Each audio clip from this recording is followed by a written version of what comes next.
everybody. Welcome to The Squad Room, the podcast devoted to creating and optimizing a healthy and fulfilling life for first responders all around the world. I'm your host, Garrett Tesla. I'm a sergeant for a sheriff's department in Southern California, and I talk to experts in a variety of fields looking for those force multipliers that I can apply to my own life. Now, my goal here is to help make you and me happier and healthier so we can all pursue our challenging careers with energy, clarity, and a commitment to our oath. Our guest today is Kevin Flike, an amazing guy, former Green Beret. You won't believe the story that he's about to tell with us, and I'm really excited to get to his story here in just a second. Now, I want to remind you, if you aren't involved with our mailing list, you can do that right from the palm of your hand. Text The Squad Room to 44222 to get signed up for our mailing list right there. And, of course, if you like what you hear at the end of the show today, if you haven't already, please leave us a review on iTunes. All right, so our guest today, Kevin Flike. Kevin got introduced to me through another listener of the show, and I got an email like, you got to hear this guy's story, and he gives me a little brief rundown of it. He says this guy's a speaker. He's got the guy went former Green Beret, went through MIT and Harvard Business School at the same time, and has this crazy story about survival and life and attitude and perspective. And it was a great conversation. It was so awesome. Super humbled to have him on the show. He's doing a lot of great things for wounded veterans. We talk on the show about how connected law enforcement and the military are, how first responders are interwoven with that, and especially nowadays, how important it is to learn from each other. Super supporter of law enforcement, Kevin was, and he was kind enough to spend a lot of time with us. We had a great conversation, and I'm going to get to it right now. Here's our guest, former Green Beret, Kevin Flike. Kevin Flike, welcome to the show. Yeah, thank you very much, Garrett. I really appreciate you having me on here today. So we were talking right before we hit record here that how we came to get introduced, but it was through a listener of the show who turned you on to this show. And when I had put out there and asked for some people to, share some experiences, your buddy was like, dude, you got to get this guy on. And I was like, okay, cool. Yeah. Sounds like a pretty crazy story. And then I think he goaded you into emailing me a little bit of your story. And I was like, yeah, I want to talk to this guy. I want to hear this up front, and I want to hear this in person, as it were. I mean, in person as best as you can be when I'm in Southern California and you're in Boston. But I want to just go through your whole story because I want to ask questions as we go, because I think I'll learn a lot just learning about you, and I think that the audience will too. So, where'd you grow up, and kind of describe just real briefly, like, what was your situation like growing up? Yeah.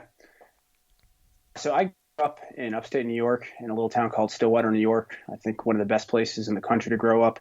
Especially too after everything that happened to me, to be able to have that support network. That town has been amazing to my family and I. I went to college around there, small liberal arts school, and then decided to join the military right after I graduated from college there. And what was like growing up? Did you have a big family, small family? Yeah. So I'm the oldest of three boys, and I grew up in an entrepreneurial family. My father started a series of different businesses until he finally kind of settled on one thing. And he really, he and my mother installed some serious work ethic into the family and really let us know that we could literally have whatever we wanted in life as long as we worked for it. And so since it was a family business, we spent a lot of our vacations, out working for him all the time. I used to joke, I hated the summer because I'd have to go to work and the Little League baseball field would be right next to it. So I could hear my friends playing while I was on break, and I was in there working. My mother, just installed this incredible work ethic also. And, every day before we'd leave for school, she would say, "You're a Flike, you're an achiever." So she chose her words wisely. She didn't say you deserve anything, you're owed anything. Mm-hmm. You're an achiever. You got to get your butt out there and do some things. I like that, but no pressure from mom, right? Every day leaving school. So, yeah. Yeah, I remember that too. Growing up, I grew up similar circumstance in terms of like entrepreneurial family, and man, I remember out there hanging leaflets on doorknobs on residences, hanging those on a Saturday morning while everyone else was out playing because Dad had some hustle. So in what was high school like? Did you play sports, or what was your thing in high school? Yeah, so I had a very interesting high school experience. I went to an all-boys Catholic military school called LaSalle Institute. That was in Troy, New York, and that's another place that I owe, I think, a big portion of who I am today, my recovery, just the man that I was. They taught me, I'd say, three main things at this place. Taught me like how to love God, how to love my country, and how to be a man. So it was just this incredible. I did not like it when I was there. So don't get me wrong. We marched at gym class, very strict place. It's something looking back now, like very, very happy that I went to this place. And it really formed, I think, the nucleus for myself as to who I am today.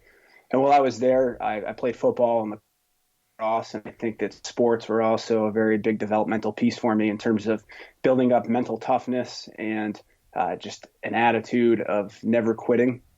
And then also sports was a very big and instrumental part of leadership development for me.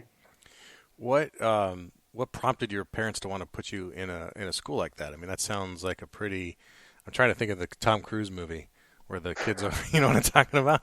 But like, no, I jokingly say it's because they hated me, but it was definitely because they loved me, because it was quite the effort to, financially to go there, and then hour and a half round trip drives all the time to go there, and let us play all the sports and activities we wanted to. So, for my brothers and I, that just felt like that was the best fit for us there, and looking back on it now, I definitely agree.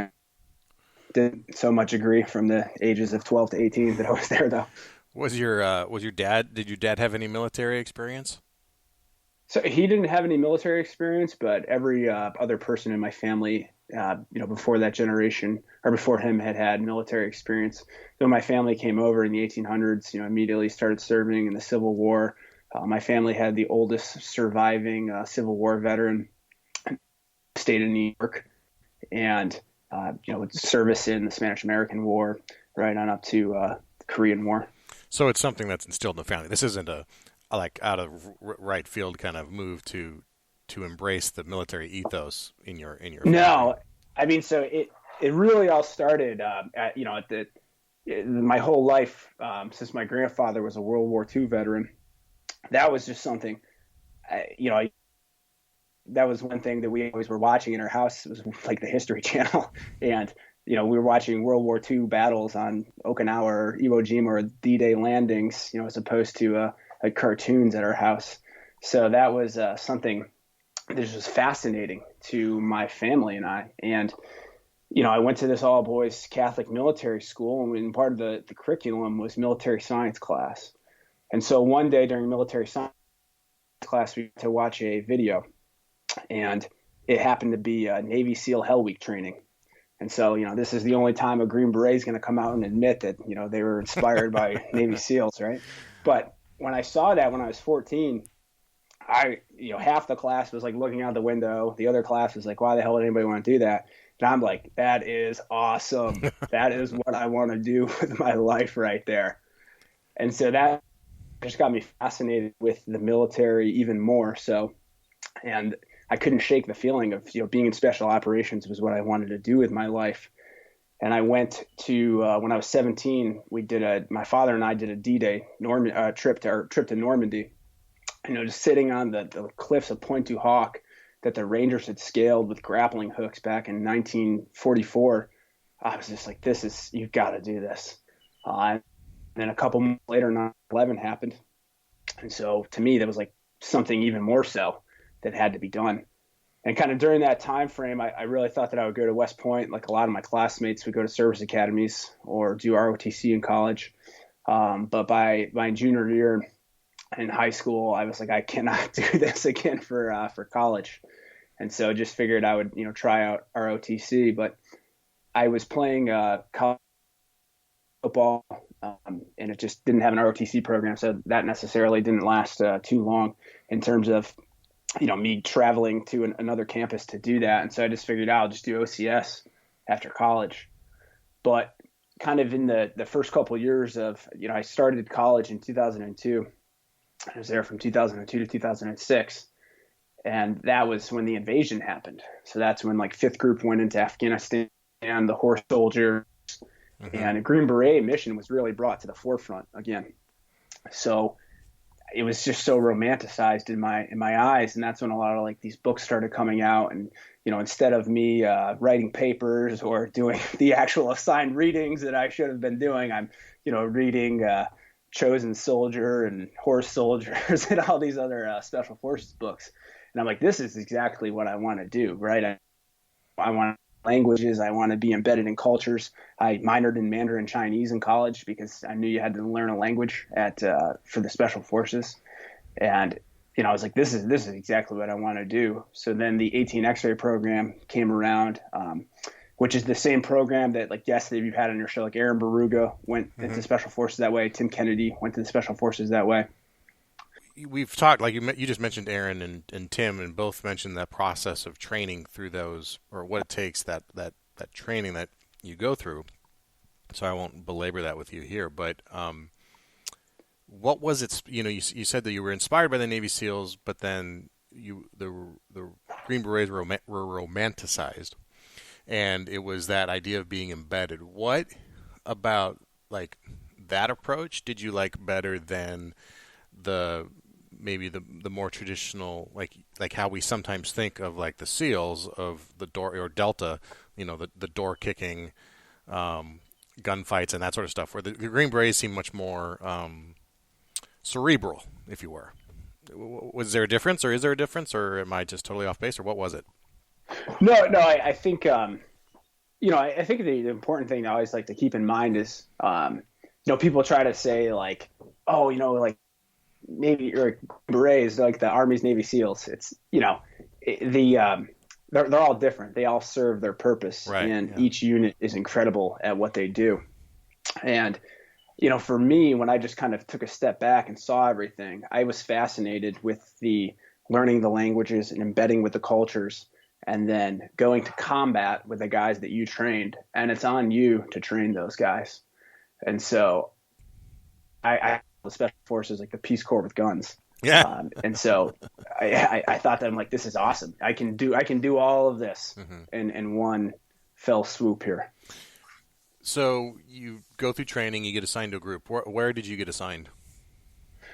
So I was assigned to the 1st Special Forces Group out in Fort Lewis, Washington.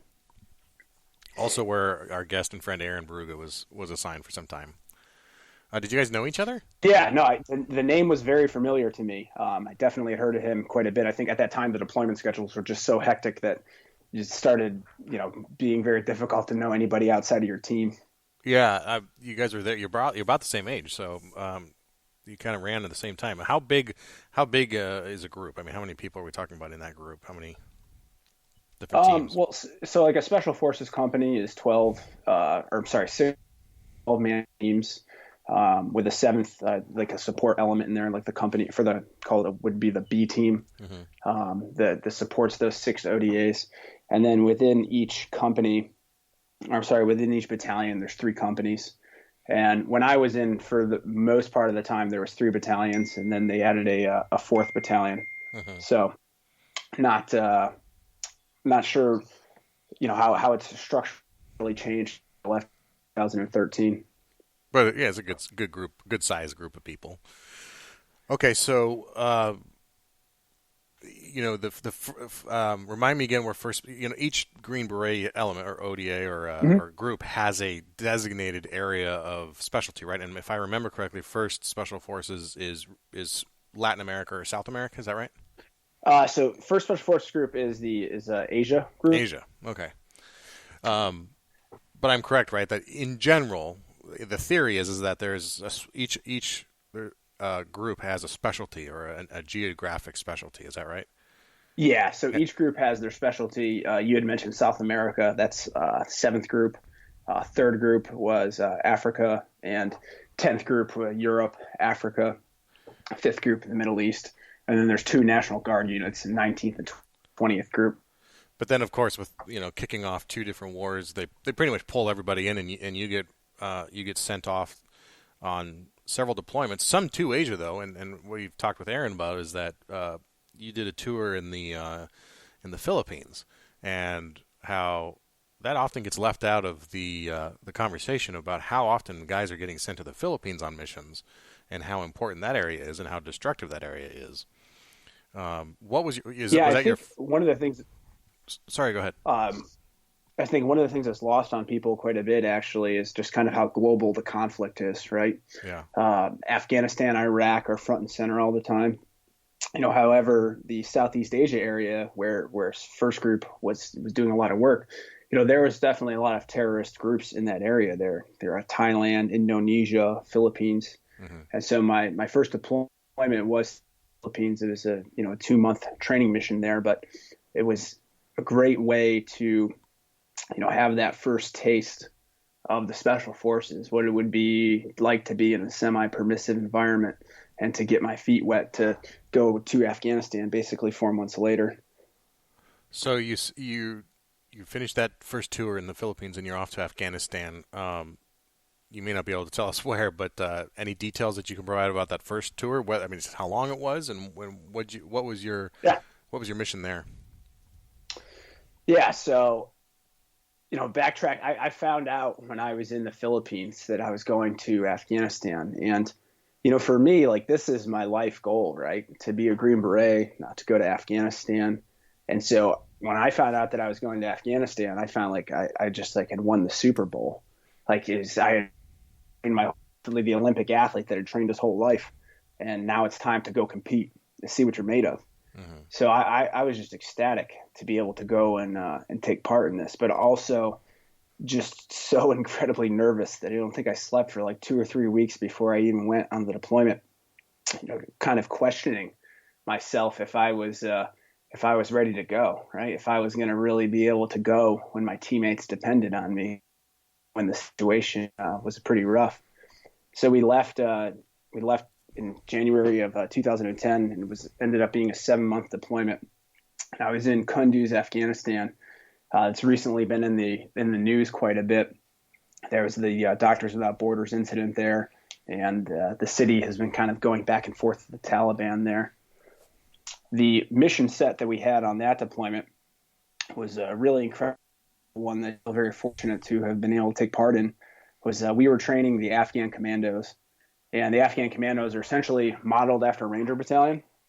And I will say that's kind of where the similarities ended right there. Great group of guys. The commandos don't lead the way. Is that what you're saying? Yeah, well, depends. If there's not a gunfight going on, then yeah, they'll feel free to lead the way. But once the bullets start flying, that typically they look to the nearest Green Beret to lead the way.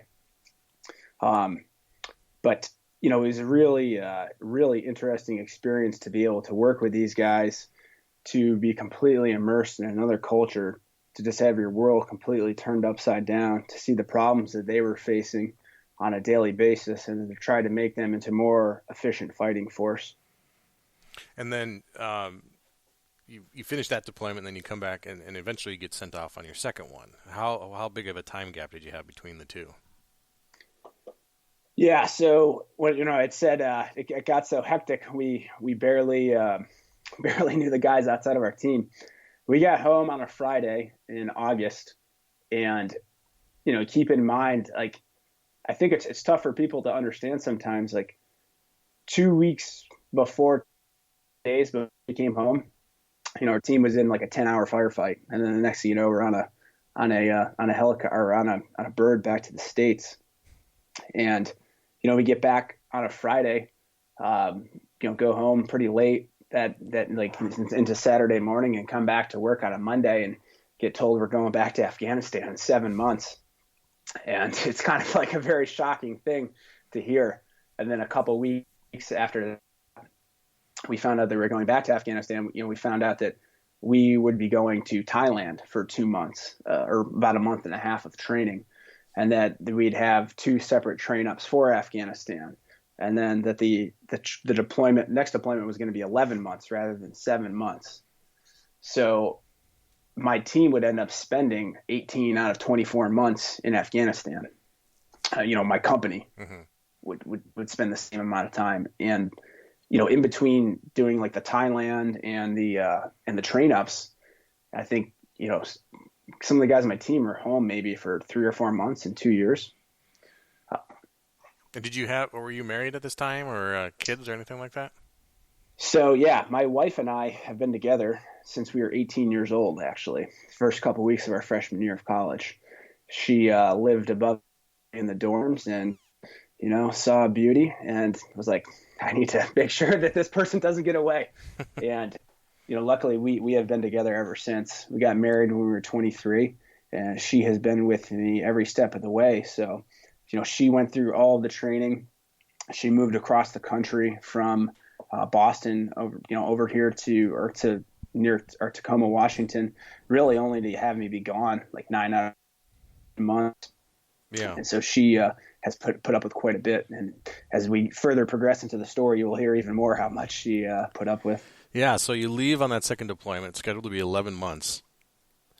Tell me about, maybe just what your mission was then, but also then what transpired that cut your deployment short. Sure. So we went back and we had the same exact mission, actually, and we went back to the same exact location, which really was a blessing in disguise, because it felt like we hadn't even, felt like we took like a long weekend away, basically. And so all of these guys that we had spent 7 months with in the past deployment, gotten into some really good gunfights with them, built up a lot of trust with them. We were able to really slide back into that, and day one deployment kind of hit it on all cylinders again. And this was 2011 when we went back. And when we had initially went there in 2010, Kunduz, Afghanistan is practically in Tajikistan. And so we were at the end of the supply line. And at that time in 2010, there wasn't a lot of people that thought that a war was really necessarily taking place in northern Afghanistan. So there wasn't a lot of assets devoted to the area. Most effort was concentrated in the south. So it made for a very austere 2010 deployment in terms of assets to run missions, assets to build a base. We had to build 2 bases there and really did not have a great supply line up there. But by 2011, things had really changed quite a bit. And I think that the threat was very much realized as to what was going on in northern Afghanistan. So we had, people to help us with our base, all the supplies we needed, helicopters on demand at all time. So we could actually really go out there and run like an efficient strike force. We could do the raids. We could do the movements to contact. We could actually have this unit operate like they were supposed to, modeled after Ranger Battalion. But what that really necessarily also meant too was that, we would be, I would say, conceivably putting ourselves in even more danger. We have more assets, more is expected of us. And, we have more of an ability to fly around northern Afghanistan and to hit targets. So the mission changed basically just because of the amount of support that we were getting on all of the different levels. And about 7 months into the deployment, this is actually coincidentally, my contract was up after the deployment, and it was a great experience, and I really loved it.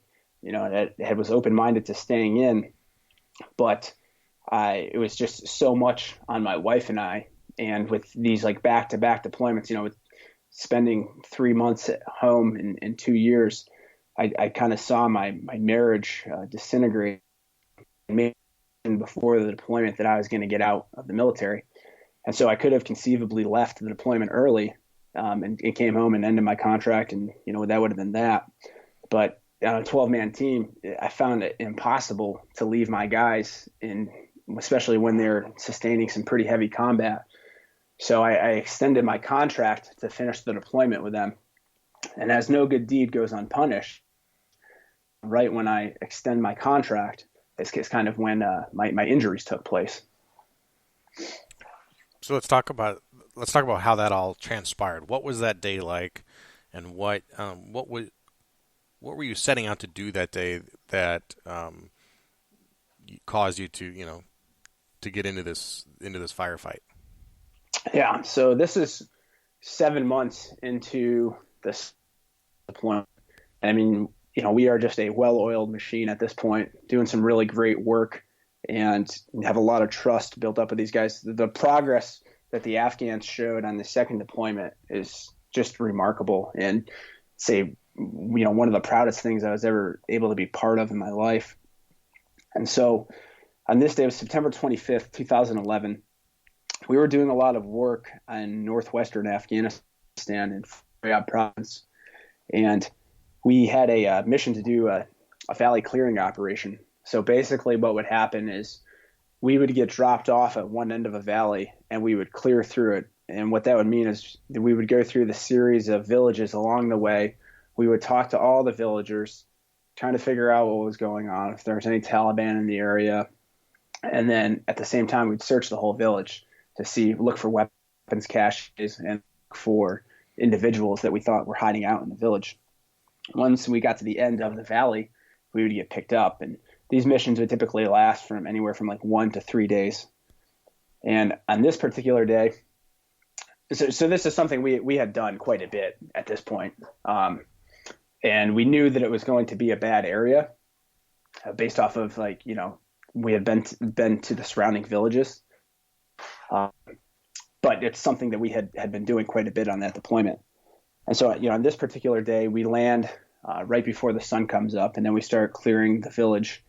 And about 1 hour into the clearing operation, one of the guys on my team and his squad of Afghan commandos, so squad is about 10 soldiers, they come under a near ambush.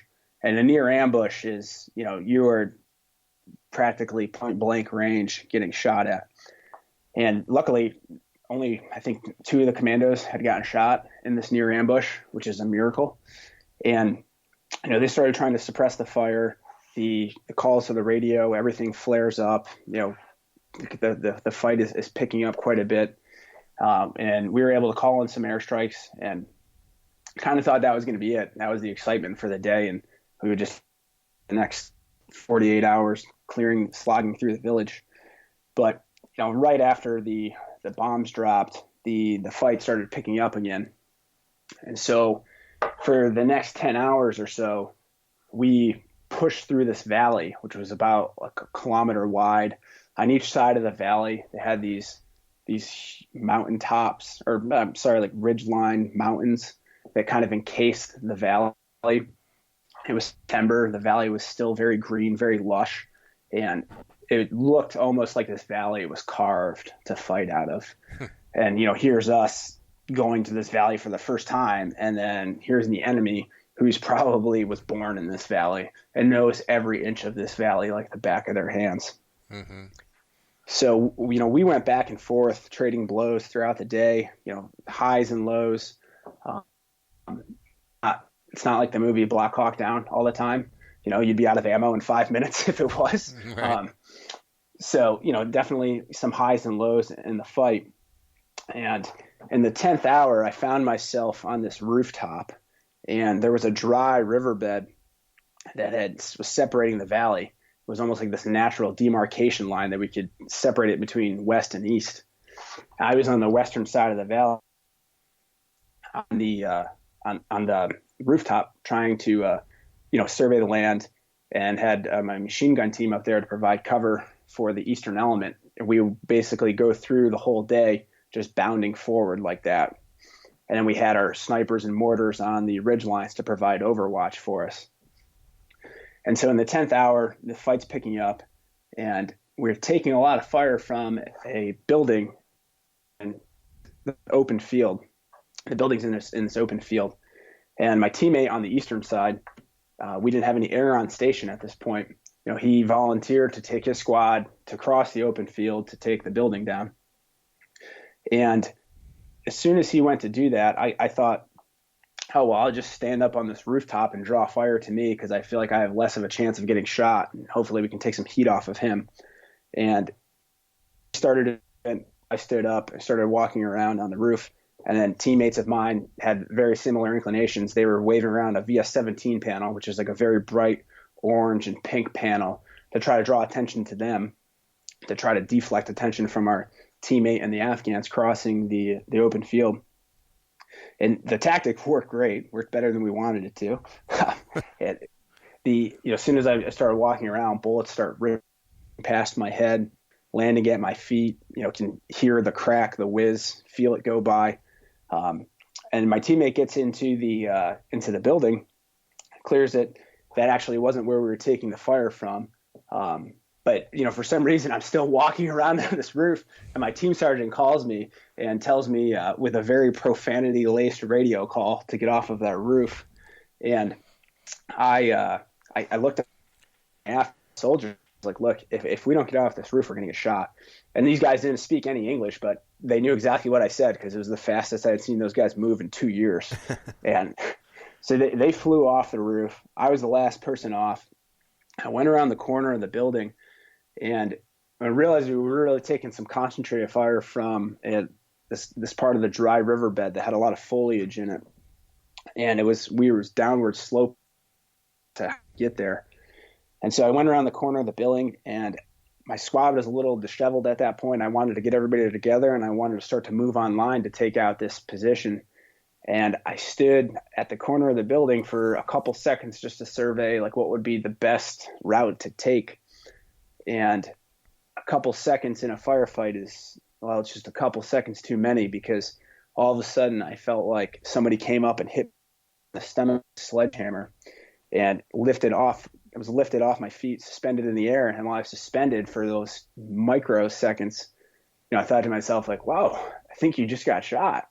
And then as I slammed off the ground, I was like, oh yeah, you definitely did just get shot. So you've just been shot. You're laid out. And what has to happen next in order for you to be able to be sitting here having this conversation with me? What's that? What went through your mind, first of all, other than I just got shot, but also the process of trying to get you out of that in the 10th hour of a wicked fight? Yeah, so I think that the first thing, it was all very a natural like reaction at that point. I called on the radio to let my team know, hey, I've just been shot. I'm at this location. I need help now. And I started to train myself medically. I credit the Special Forces training with saving my life and saving so many other lives on so many different occasions. And this case was none the different, because I had practiced this thing hundreds, maybe thousands of times throughout the training and throughout the train-ups for the deployments and in the downtime in the deployments, so that when it actually came down to that moment, and pain, raising my heart rate, maybe my blood starts pumping a little bit faster and makes the situation worse, I was relatively calm and was able to start to do the medical treatment process, to call my teammates to let them know where I was. But when I did the treatment process, I was feeling up my leg because I felt this great pain go down my leg. And when I got shot, it hit my femoral nerve. And just incredible pain down my left leg. And I thought that I had gotten shot in the leg. And so I had my tourniquet, saying to myself, you have a couple minutes to live, because you just got shot in the leg and it probably hit your femoral artery. And I started padding up from the bottom of my boots to see where the blood was, padding up the leg, and there was no blood in the leg, or in the leg area. And I went all the way to my neck where the pain, was also, and there was no blood there. So all of the bleeding was internal. So after I had made the call and after I started trying to do self-treatment, there was really nothing I could do at that point. I couldn't walk. I could barely move. And at that point, I was just trying to keep myself conscious because I was in so much pain. A couple minutes went by, and they felt like a couple hours had gone by. I got back on the radio to call my teammates, and let them know kind of with some urgency how dire the situation was.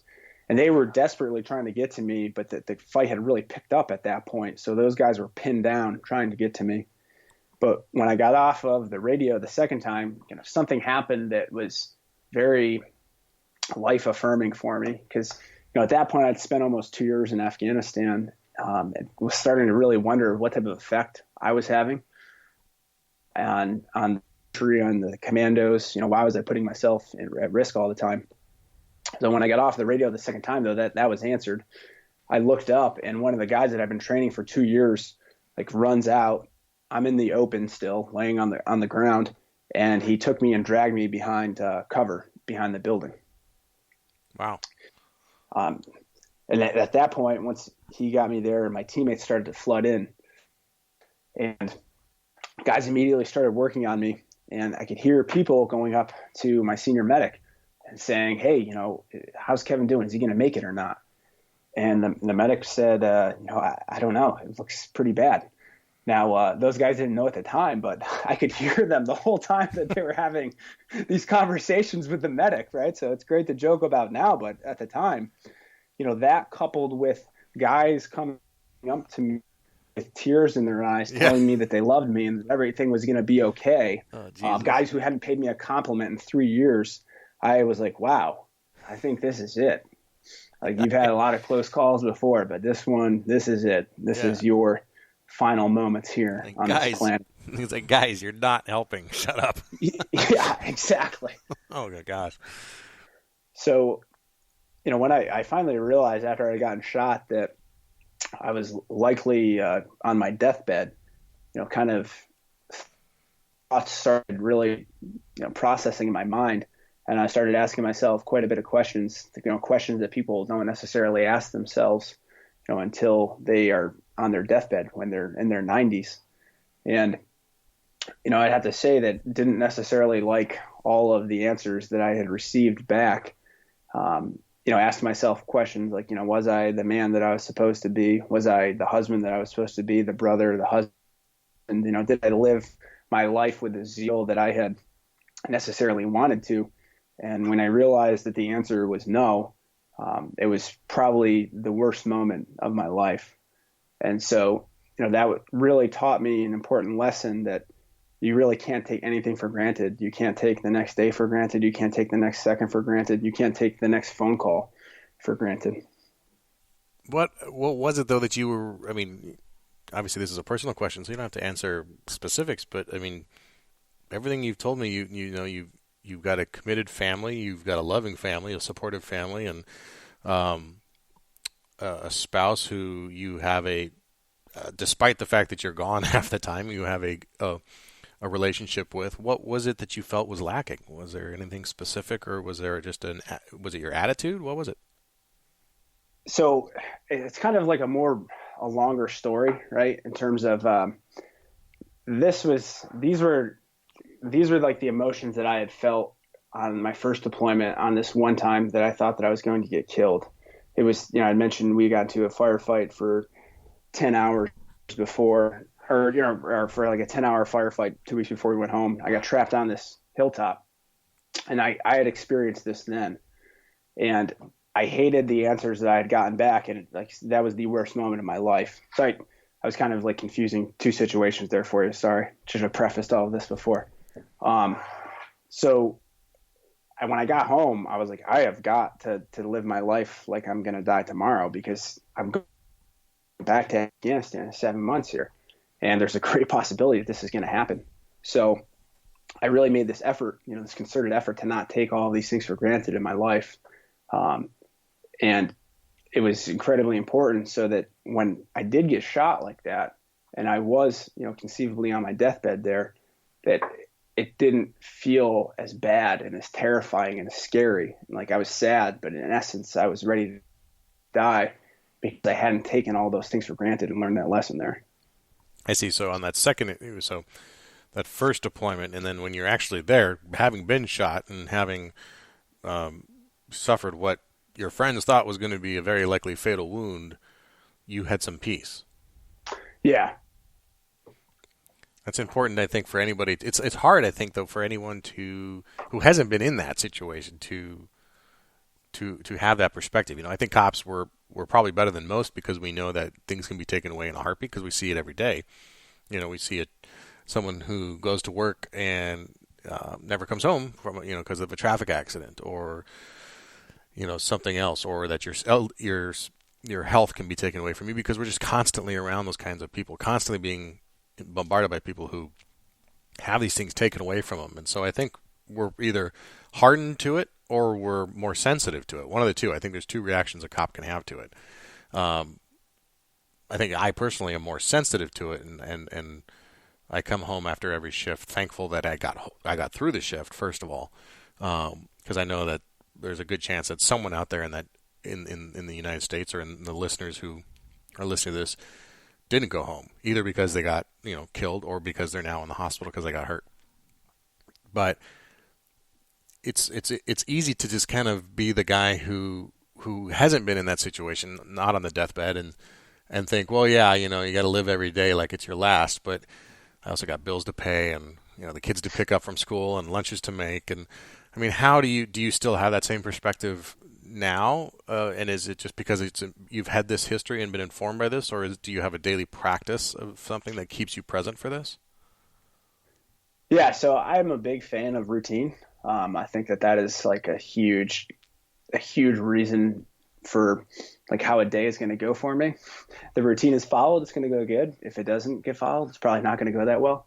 30 minutes of prayer, meditation, 5 a.m. as soon as I wake up. Work out really hard, follow pretty strict diet, especially based off of everything that has happened to me. And so things I think keep me pretty grounded. And, my fallacy was, pre the first time I really thought I was going to die, and I had this, deathbed conversation with myself and didn't like the answers, was that, I felt like I just always needed to put every single ounce of energy in exactly those goals. And when I did that, everything else fell to the wayside. Now, fast forward to learning that lesson and going forward in life, I realized you can still have these incredible goals and you can still have these incredible things, but you really need to take time out to smell the roses, literally to smell the proverbial roses, and to be present in the moment, so that you don't have that experience again. And one of the big things that I did was meditation, and learn that practice. And that was incredibly helpful, in that process there. What did you use? Because we talk about this on the show, and I've tried it several times. I've tried to start a practice several times. I've done it hundreds of times, but I've never been able to stick with it. Did you use a particular type of meditation, or a different specific app or program, or did you just start doing it?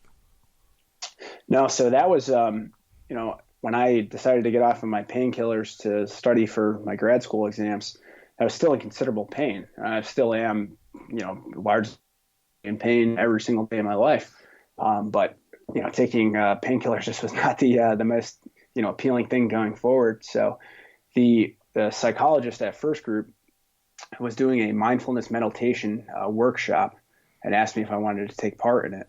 Very reluctant at first, very reluctant to seek out any type of mental health, in that aspect. The meditation realm, but went to the first couple sessions and found it to be a pretty useful thing. Pretty painful actually at first, because it really kind of quieted things in my life, and I was alone with my thoughts quite a bit in this very trying period of my life. But I went through that workshop there, and really was a game changer for me. Interesting, huh? That's fascinating, and then interesting that the special forces are employing mindfulness and meditation in their recovery efforts.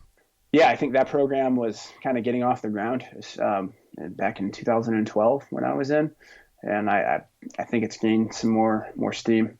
And I think that the stigma around seeking out the mental health services is getting broken down on a daily basis.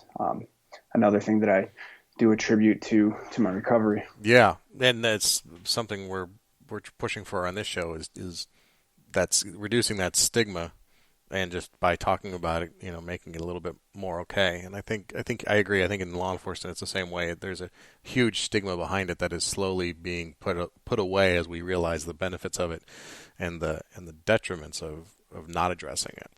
So the teammates stabilized me, and they had to get to this to the helicopter landing zone. And so, of course, like the great teammates that they are, they're lying to the air crew, telling them the fight is like 2 kilometers away. And meanwhile, it's like 100 meters, 200 meters away, so that the helicopter will land for me. And to get to this point though, they're going through like open fields, returning fire, receiving fire, carrying me on a stretcher. Um, so they load me onto the helicopter, and that ride was about 15 minutes. And I remember actually everything. I remember every single bit of all this. I never blacked out. And coincidentally, one of the guys had their helmet camera running, so I have all of this on helmet camera also. Oh wow. It was a great training tool for a lot of people. It was actually really good for me to watch it too. It's very cathartic. But once I get to the surgical tent, people are going around. They're crazy. Like they seemed crazy to me. I was on a lot of fentanyl at that point, so they probably weren't crazy. I was the crazy one. But they start cutting off my uniform, asking me a series of questions, and then the surgeon goes, "Do you have any questions?" And I said, "Yes. Am I going to live or not?" And he's like, I don't know. It looks pretty bad. We're gonna do what we can. You hang in there. Do you have any last requests? And so I asked, I need a priest to give me my last rites, and I wanted the bullet if you can save it. And I actually have the bullet with me, like right now. And so after I made these requests, he put the mask on me, and I woke up in Germany about 4 days later. Holy cow! So what was your prognosis at that surgery, or once you woke up, and then the diagnosis of what issues you were going to be facing? Yeah, so I was there for probably about a week in Germany, and the initial prognosis of everything was, gunshot wound to the lower left abdominal. I had a laparectomy, which basically they cut my stomach open from the bottom of my sternum to below my belly button there, and the hit my colon, moved about 20% of my colon. You cut out there. Sorry, you hit what? Sorry. The bullet hit my colon, so they removed about 20% of my colon, and they kept my stomach open for a couple weeks to continuously do wound washouts. And my hip was also fractured because the bullet had went through my left hip, so I wasn't really able to put any pressure on my leg and on my hip because of letting the hip heal.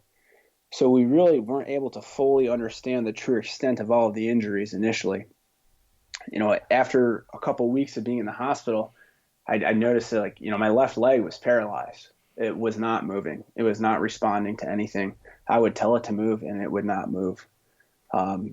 After 3 to 4 months of physical therapy and rehab, that's when we really came to the realization that, my femoral nerve had been hit, and my leg was gone unless there could be some type of miracle intervention. My leg was starting to wither away to the point that it looked like an arm because the muscle was just dying on it. And with that too, the damage to that nerve, was there still constant pain? Yeah, and there's not so much constant pain with the nerve. I got really lucky that the nerve pain wasn't too bad. I actually lost feeling in my left leg. Oh. It's it's kind of like it's kind of funny. It's like it feels weird not having feeling. I still don't have any feeling in my left leg. So it wasn't necessarily constant pain from that. It was, I would say, more bodily pain from all of the injuries. Right. Having your stomach cut in is just an absolutely excruciating experience. And then keeping it open. I mean, that recovery time, I think you said you have 40 inches of scarring over you. Yeah, from all of the surgeries, over 40 inches of scars, from the 6 total surgeries I ended up having to have. So how many surgeries did you end up having total? 6. 6. Oh. And then, but you've managed, at this point, you've kept your leg, correct? Or did you have to have it amputated? No, so I was able to keep my leg, luckily. And, I was luckily able to keep it, but I was becoming increasingly worried about kind of what was going to happen because my leg, I'd tell it to move and it would just dangle there. Like I had no usage of my quadricep. So I had the usage of my hamstring, calf. So I had to learn basically how to walk in a different manner in terms of locking out my leg. Mm-hmm. But if I did not plant my leg correctly, I mean, it was it. I fell right over, and I had some serious injuries from falls, just from that. But I did get to keep the usage of my leg, and I have full movement back in my leg because it was about 4 months after the initial injury. I was at the University of Washington Neurology Clinic, and the lead neurologist that was there, he couldn't even read my MRI because there was so much damage in the MRI that he's like, there's really nothing I can do, and I don't really know many people that could do anything for this. Maybe you can try the Mayo Clinic. And so my physical therapist was there. Her name was Anya Rapp. She's still there helping soldiers at the 1st Special Forces Group heal up. Just an absolutely incredible woman. Spent countless hours with me. She was there, and she called the Mayo Clinic and said, this is what the case is, and can you help this guy? And they were like, yeah, you know what? We're working on that here. And so the Army took care of everything, arranged for me to fly out there and met the surgeon. And he said, all right, hey, look, this is what we're going to do. It's very experimental. We have no clue if it's going to work. We're going to cut from the bottom of your ankle to 3/4 of the way up the thigh, and we're going to take the sensory nerve out of there. We're going to cut your stomach open again, and we're going to cut through all the muscle, and we're going to graft that nerve in, and then maybe in 6 months to a year, you get connectivity back, and you can move your leg. And so, I was terrified of having to get another surgery, especially this extensive. I'd have to start all my physical therapy back from day one, but I'd have to go back on painkillers too, which, was a very hard thing for me to have to get off of the first, series that I did after my initial injuries. Mm-hmm. But, ultimately I just thought that if I didn't do this, if I didn't take this chance, then I would have to think about that the rest of my life. And, if I didn't benefit from it, at least maybe somebody else would at some point in life. So we went ahead with the surgery. And when I woke up from that, I was in even more pain than when I had been shot, and started the physical therapy process. And, after 3-4 months, could notice a slight twitch in the muscle. 3 or 4 months after that, could move my leg like an inch. A couple months after that, could move it 6 inches. A couple months after that, I was able to get full extension. So almost a year later. And so I went from a guy who measured his physical fitness in running like 5 miles and 300-pound bench presses to, being able to move my quadricep and foot a couple inches. It's amazing though that they basically if I understand you, they took a nerve from your leg and just put it into your back or into your stomach, and then it grew back basically. Is that right? Yeah. And so the nerve grows back at about 1 inch a month if the graft takes successfully. So I was very fortunate that it did, but it was just such an incredibly slow process that, every morning I would wake up and I would tell myself, like, all right, like this is the day that your leg is going to work.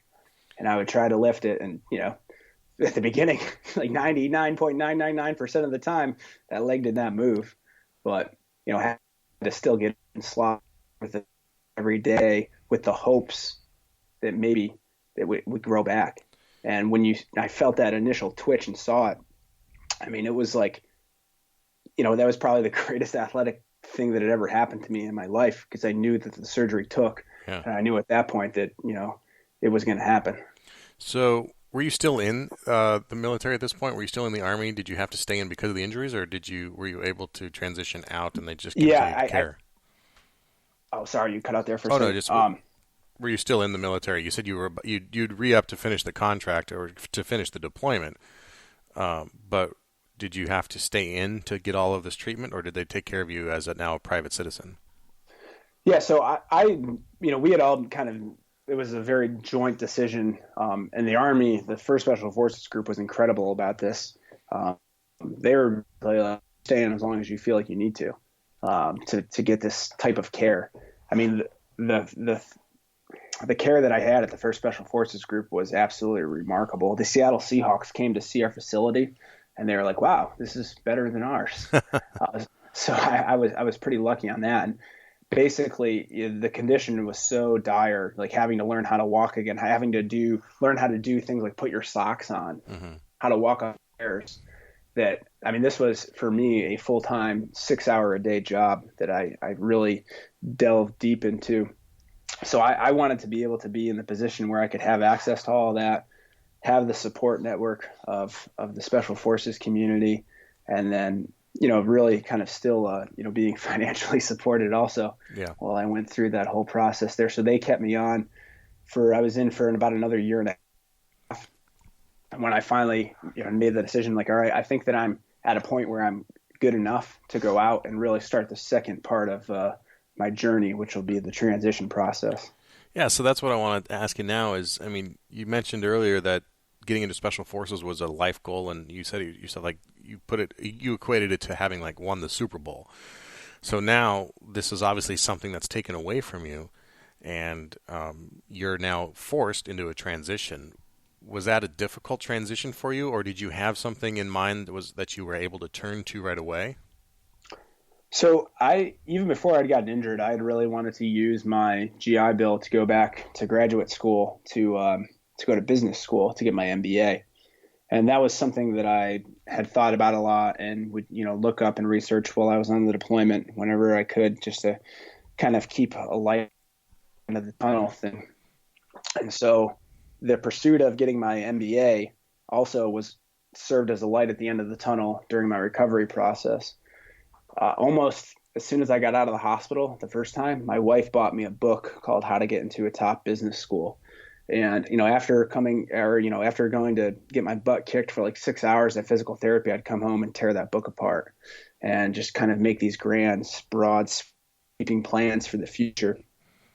And that really kind of showed me, all right, like this is something you can keep working for here. That was derailed a little bit with having to get that final surgery at the Mayo Clinic. One of my teammates was killed, and so it kind of started to push off a little bit. And it was so I was injured September of 2011. By the summer of 2012, I was kind of starting to think about, like, all right, I think it's probably ready to start thinking about more seriously about the transition. I really need to pick this thing back up. I need to think about the business school aspect. And right around that time, had a very important intervention from my wife. I was still on painkillers from that experimental surgery and had gotten myself whittled down to like one or two, pills a day, which from initially coming out of the hospital, I think I was on like 24 different types of painkillers prescribed, which, I mean, were very much needed at that point. Right.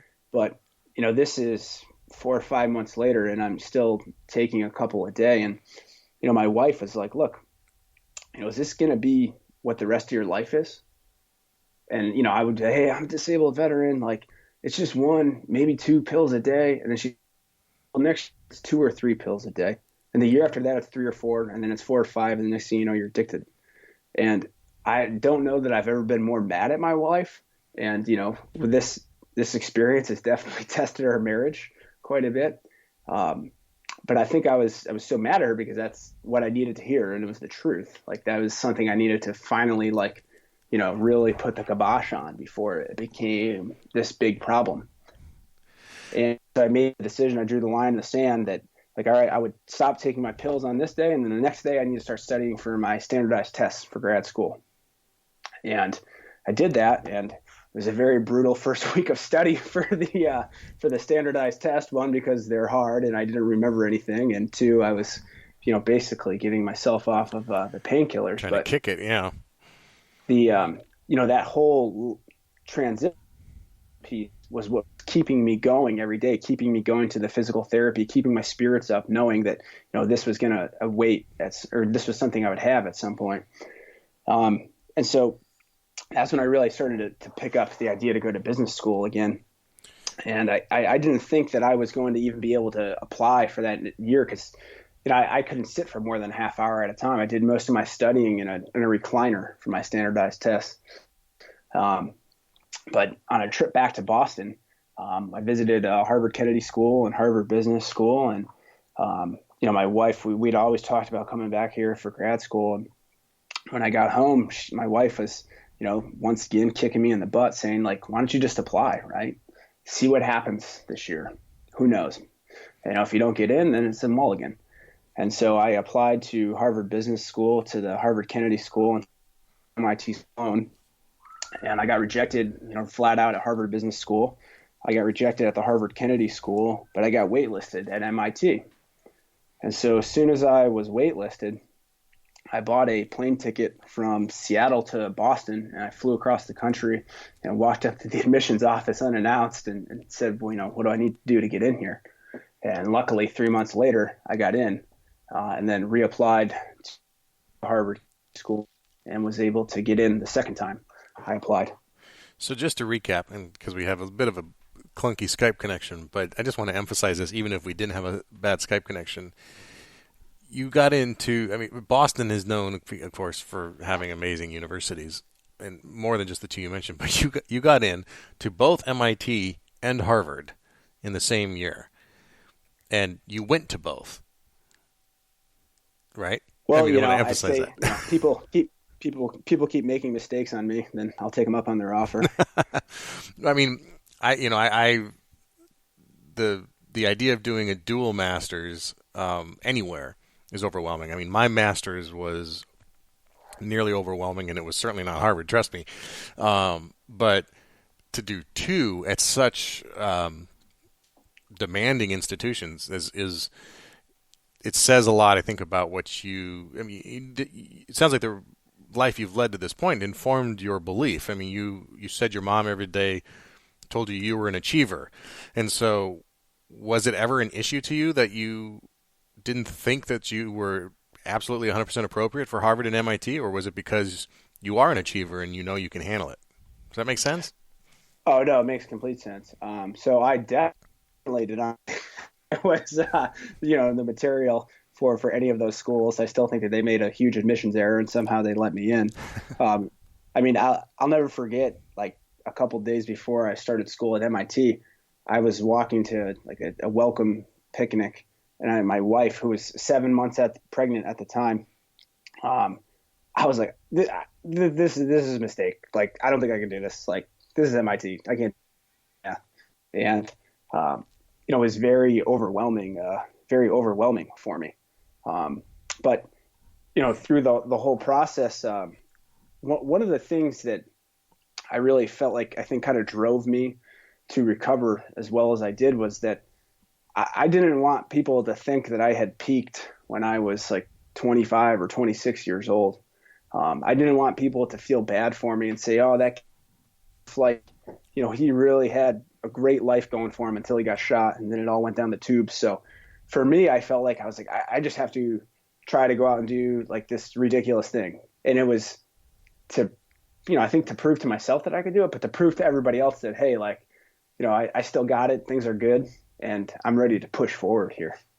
Yeah, I was going to say, doing it for other people is one thing, but you can't go very far on that, right? You can't get through 2 master's degree programs at those universities, or special forces selection on the motivation of others. There's got to be something within you, right? And so it seems like you're just a real driven guy, and you've moved. I asked you earlier about that transition from having that vision and that goal of getting into special forces to then school, and you've finished school now, and you're on a new mission. You have your day job, which you just started, but talk to me a bit about Wounded by War and what your goal is with that project. Yeah, so woundedbywar.com is a blog that I started in the spring of 2013. And that was something that is my recovery was, and it was absolutely brutal. I felt like it was going pretty well. And I felt like a big reason for that was I had such a supportive wife and family and friends and, town I grew up in. And I realized that a lot of other guys didn't have that support. So I wanted to be able to start a website that was just kind of, me going out there and talking about my experiences to try to inspire other guys, to let them know that, I went through very hard times, but you can still you can come out on the other end, that there is this light at the end of the tunnel. And another reason for starting that project was the whole process of coming back, of healing from these injuries, the physical and mental nature of being a part of some pretty intense combat. It things have turned out very well for me, and I think a large reason for that is I've always been willing to talk about everything.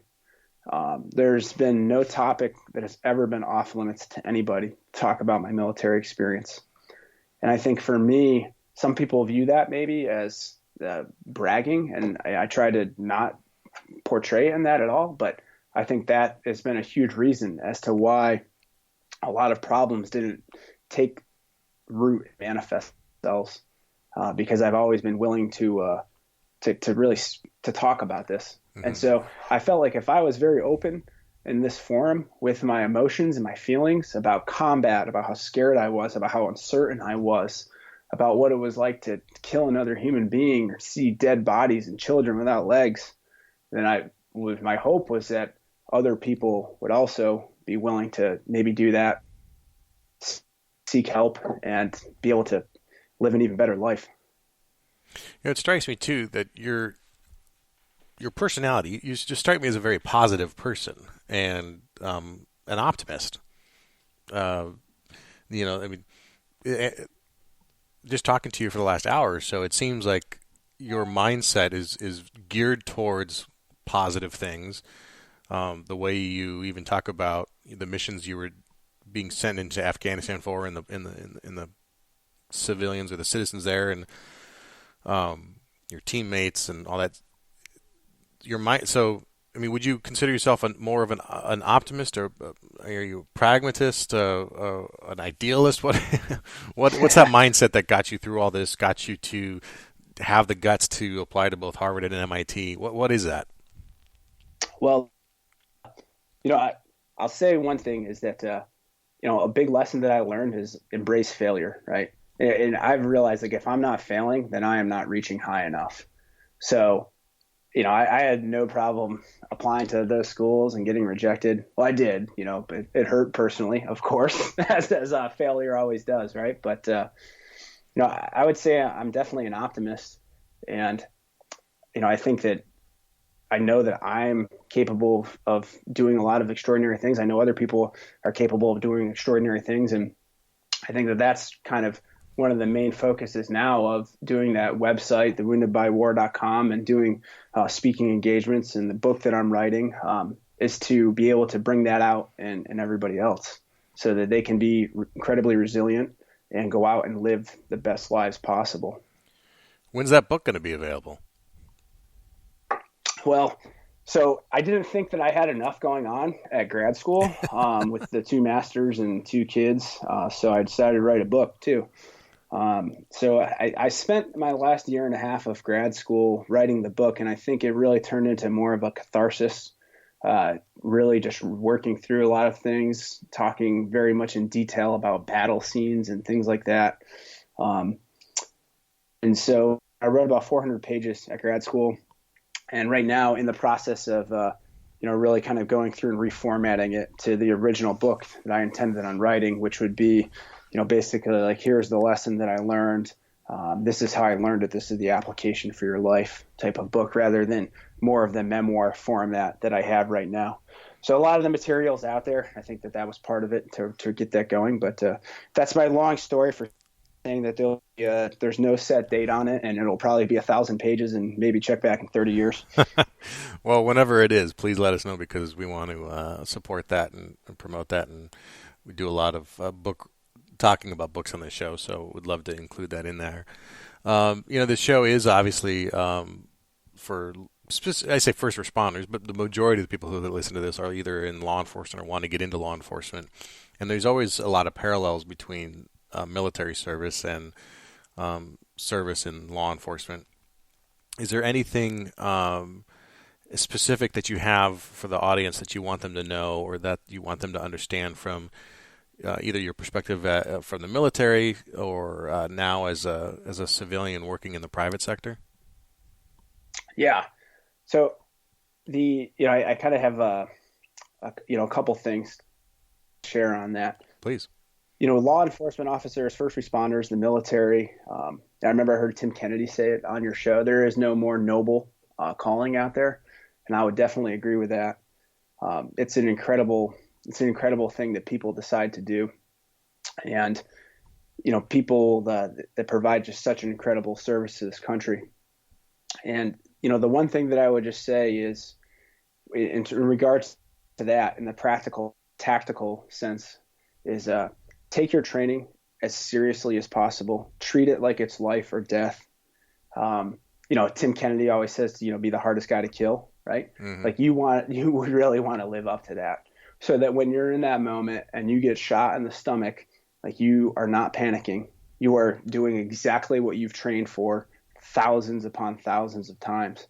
And the training that I received in the Special Forces course was incredible. I thought, though, at points that my instructors were just these crazy sadists that were hell bent on destroying me and loved watching me suffer. But then when I got to Afghanistan, I was in situations that were so intense, I found myself thanking God that I had gone through such intense training, because if I hadn't, then I would have quit on people when they needed me the most. So I could never emphasize the practicality of training, and the intensity at which you should train needs to be 100% at all times. And then secondly, when I was in Germany and I was in the hospital there, I had my stomach cut open. I had tubes hanging out of me. I had all of this just emotions. I had just been in Afghanistan, and I was in this hospital. I really wasn't sure completely what was going on. So one of my friends luckily was there, and he, almost a year to the day, he'd gotten hit with 2 grenades and had gotten shot. And he came in to see me. It was just a remarkable thing to see this friendly face from first group. And after a little small talk, he looks me straight in the eye. And even though I have my stomach cut open, I'd just been shot a couple of days later, he looks me straight in the eye. He gives me the best advice I've ever gotten in my life. He says, "Hey, look, plenty of people have been shot. Don't be a fucking pussy about this." And it was, the exact thing that I needed to hear at that moment. I didn't need to feel sorry for myself, because so many other people had so many other problems, right? So many guys that I knew had been killed, had been burnt from head to toe, had lost their limbs. And I was just lucky to be alive at that point. And that mentality got me from September 25th, 2011 to February 28th, 2017 to today. Because no matter how bad that it got, I always knew that I was very lucky to be in whatever position I was in.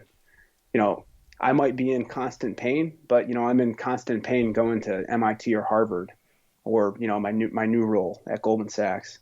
I might be in constant pain, but I have my family. I might not be able to run marathons anymore, but at least I have my life. And so always taking that mentality and taking a step back and thinking about that, I think will serve folks very well in that community and just in general. Fantastic. Kevin, where can people find out more about you? You mentioned woundedbywar.com. Yes. Facebook, Instagram, Twitter, where are you? Yes, so I have a Facebook page by the Wounded by War. That's where I spend the most of my social media time. I opened up a Twitter account because my younger brother, who's 7 years younger than me, told me, like, "Yo, dog, you got to get on this Twitter thing." And I'm like, I still can't figure it out. I like your impression of a mid-20 something. Yeah, he doesn't sound anything like that, but it's kind of, that's what That's how he sounds in your head. I get it. Same with my sister.